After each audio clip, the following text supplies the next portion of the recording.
শুরুতেই বাজেট প্রসঙ্গ। দেশের ইতিহাসে প্রথমবার বাজেটের আকার কমালো অন্তর্বর্তী সরকার। জনগণকে স্বস্তি দিতে মূল্যস্ফীতির লাগাম টেনে ধরার চেষ্টায় বাজেটের আকার 7,90,000 কোটি টাকা। রাজস্ব আদায়ের লক্ষ্যমাত্রা ধরা হয়েছে 5,64,000 কোটি টাকা। টেকসই প্রবৃদ্ধি অর্জনের সঙ্গে দেয়া হয়েছে মূল্যস্ফীতি নিয়ন্ত্রণে রাখার বার্তা। ইয়ানুস শিফাতের রিপোর্ট। ঘোষণা করা হলো 2025-26 অর্থ বছরের জাতীয় বাজেট। জুলাই গণঅভ্যুত্থানে বিগত সরকার পতনের পর নতুন সময়ের নতুন বাজেট। সমতা ভিত্তিক অর্থনীতির দর্শনে মূল্যস্ফীতির লাগাম টেনে ধরার চেষ্টায় আকার কমিয়ে করা হয়েছে 7,90,000 কোটি টাকা। স্বাধীনতার পর এবারই প্রথম বাজেটের আকার আগের অর্থ বছরের তুলনায় কমছে। 2025-26 অর্থ বছরের জন্য মোট 7,90,000 কোটি টাকা ব্যয়ের প্রস্তাব করছি, যা জিডিপির 12.7%। এর মধ্যে পরিচালন সহ অন্যান্য খাতে মোট 5,60,000 কোটি টাকা এবং বার্ষিক উন্নয়ন কর্মসূচিতে 2,30,000 টাকা। বিনিয়োগ স্থবিরতা, কর্মসংস্থান সংকট, রাজস্ব আদায় ঘাটতিতে অর্থনীতি এখনও নানা অনিশ্চয়তায় ঘেরা। এর মাঝেই আগামী বছরের নভেম্বরে এলডিসি থেকে উত্তরণ ঘটবে বাংলাদেশের। এমন প্রেক্ষাপটে এবারের বাজেটে টেকসই প্রবৃদ্ধি অর্জনের পাশাপাশি মূল্যস্ফীতি নিয়ন্ত্রণে রাখার বার্তা দেন অর্থ উপদেষ্টা। আগামী অর্থবর্ষের জন্য প্রস্তাব করছি। প্রবৃদ্ধি কেন্দ্রিক ধারণা থেকে সরে এসে আমরা চেষ্টা করেছি সামগ্রিক উন্নয়নের ধারণার জোর দিতে। তাই প্রথাগত ভৌত অবকাঠামোর তৈরির খতিয়ান তুলে ধরার পরিবর্তে আমরা এবারের বাজেটে প্রাধান্য দিয়েছি মানুষকে। মৌলিক অধিকারের নিশ্চয়তা, সুন্দরভাবে বেঁচে থাকার জন্য প্রয়োজনীয় ব্যবস্থা, জীবিকার নিরাপত্তা এবং বৈষম্যহীন পরিবেশ, এই অত্যাবশ্যক উপাদানগুলো ছাড়া যে কোনো রাষ্ট্র অকার্যকর হয়ে পড়ে দুর্বল হয় সমাজের ভিত। বাজেট অর্থায়নে এনবিআর-এর কাঁধে পড়ছে 4,99,000 কোটি টাকা আদায়ের লক্ষ্যমাত্রা। আর ঘাটতি পূরণে অভ্যন্তরীণ উৎস থেকে নেওয়া হবে 1,25,000 কোটি টাকা ও বিদেশি উৎস থেকে 1,01,000 কোটি টাকা। পিটিসি। বাজেটের আকার কিছুটা কম হলেও বিগত সরকারের ধারাবাহিকতাই ধরে রেখেছে অন্তর্বর্তী সরকার।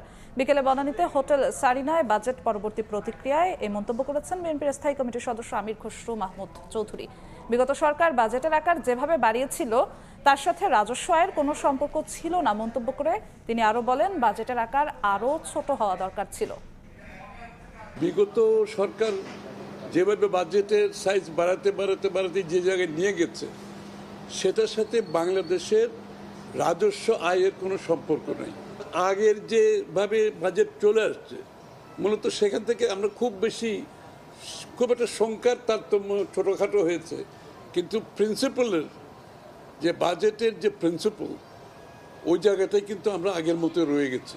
আমাদের রাজস্ব আয়ের সাথে আপনার বাজেটের সাইজের একটা সম্পৃক্ততা থাকা উচিত ছিল। আমি মনে করি সেটা হয়নি। এদিকে আগামী অর্থ বছরে বাড়ানো হয়েছে প্রাথমিক, মাধ্যমিক ও গণশিক্ষা খাতের বরাদ্দ। তবুও তা ছুঁতে পারেনি আন্তর্জাতিক মানদণ্ড। একই হাল স্বাস্থ্যসেবা, স্বাস্থ্য শিক্ষা ও পরিবার কল্যাণ খাতেরও। 41,908 কোটি টাকা বরাদ্দ হলেও তা পেরোতে পারেনি 5.5% কোঠা। মুদ্রা রিজার্ভ স্থিতিশীল থাকাটা অত্যাবশ্যক। ঘোষণা করা হলো 2025-26 অর্থ বছরের বাজেট, যেখানে প্রাথমিক, মাধ্যমিক ও গণশিক্ষা খাতে বরাদ্দ দেওয়া হয়েছে 95,645 কোটি টাকা, যা বাজেটের 12.1%। বাজেট পর্যালোচনায় দেখা যাচ্ছে বিদায়ী অর্থ বছরে শিক্ষা খাতে বরাদ্দ দেয়া হয়েছিল 94,711 কোটি টাকা। এর আগের অর্থ বছরে যা ছিল 88,162 কোটি টাকা। বছর বছর টাকার অঙ্কে বরাদ্দ বাড়লেও কমেছে জিডিপির হারে। অথচ আন্তর্জাতিক মানদণ্ডে বাজেটের 20% ও জিডিপির 6% বরাদ্দ থাকতে হবে শিক্ষা খাতে। এ অবস্থায় ব্যয় বরাদ্দে শিক্ষা খাতকে পেছনে রেখে উন্নয়নশীল দেশের অভিমুখে যাত্রা টেকসই হবে না বলে মনে করছেন বিশেষজ্ঞরা। শিক্ষা খাতের বরাদ্দের কতটা গবেষণায় ব্যয় করা হবে তাও বাজেটের ঘোষণায় উল্লেখ করার তাগিদ। সারা পৃথিবীতে কিন্তু দেশে দেশে এই শিক্ষা বাজেট বেড়ে যাচ্ছে এবং উন্নয়নশীল দেশগুলোতে বা অনেক স্বল্পোন্নত দেশেও দেখা যাচ্ছে যে বাজেট অনেক বাড়ানো হচ্ছে শিক্ষা খাতে, কিন্তু সেই দিক থেকে আমরা অনেক পিছিয়ে।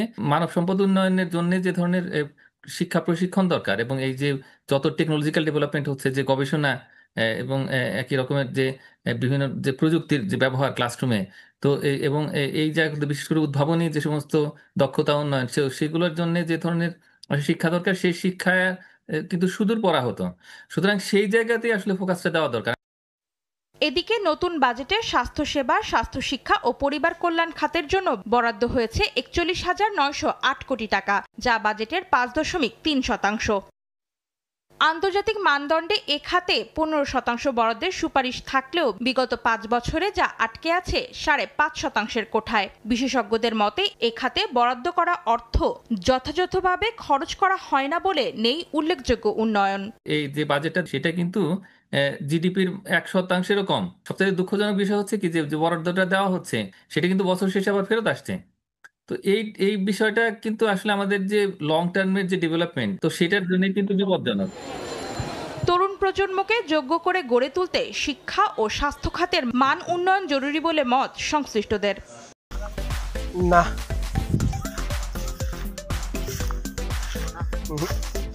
ছোটগুলার খাওয়া যায় না, খাওয়া যায় বড়গুলার তো না, বড় থাকে মোটা থাকে খাওয়া যায়।